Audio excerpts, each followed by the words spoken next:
हेडलाईन्सचे प्रायोजक आहे NBC bearings, लांब पळण्यासाठी। 20 मेच्या पत्रकार परिषदेमुळे उद्धव ठाकरेंच्या अडचणी वाढणार, ठाकरेंवर आवश्यक ती कारवाई करण्याचे केंद्रीय निवडणूक आयोगाचे निर्देश। आयोगाने विरोधकांच्या तक्रारींची दखल घेतली नाही, भाजपच्या तक्रारीवर लगेच कारवाईचे आदेश। राऊतांची टीका, तर कोण कोणावर कारवाई करणार उद्या स्पष्ट होईल, राऊतांचा इशारा।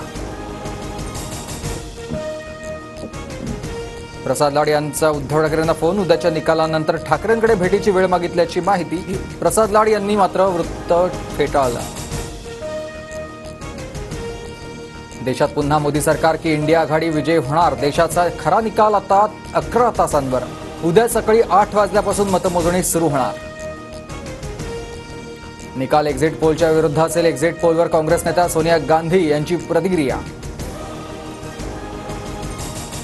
लोकसभा निवडणुकीच्या मतमोजणीसाठी यंत्रणा सज्ज, 48 मतदारसंघातील मतमोजणी केंद्रावर एकूण 14,507 अधिकारी कर्मचारी नियुक्त, पोलिसांचा चोख बंदोबस्त।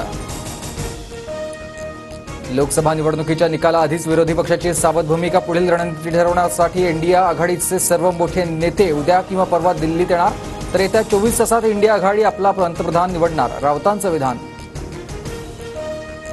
अमरावतीत वेगळा निकाल लागल्यास गृहयुद्ध होणार, यशोमती ठाकूर यांचं विधान, तर गृहयुद्धाची भाषा करणाऱ्यांना पोलिसांनी अटक करावी, रवी राणांची मागणी। भुजबळ कोणत्या बाजूला आहेत हे उद्या संध्याकाळी सांगेन, छगन भुजबळांवरील प्रश्नावर जयंत पाटलांचं सूचक विधान। अनेक मतदारसंघात निकालाआधीच उमेदवारांच्या विजयाचे बॅनर, बारामती, रत्नागिरी, ठाणे, नागपूर, बीडमध्ये नेत्यांच्या समर्थकांकडून बॅनरबाजी। मनोज जरांगे पाटलांचं उपोषण लांबणीवर, 4 जूनऐवजी 8 जूनपासून जरांगे पाटील आता उपोषणावर सुरुवात करणार, आचारसंहितेचा सन्मान केल्याचा जरांगेंकडून उल्लेख। राज्यातील दुष्काळाबाबत पवारांचं सीएम शिंदेंना पत्र, पाणी टंचाईमुळे बळीराजासह सर्वसामान्य त्रस्त, जनतेच्या हितासाठी संघर्षाची भूमिका घ्यावी लागेल, पवारांचा इशारा। हेडलाईन्सचे प्रायोजक आहे एनबीसी बेरिंग्स, लांब पळण्यासाठी।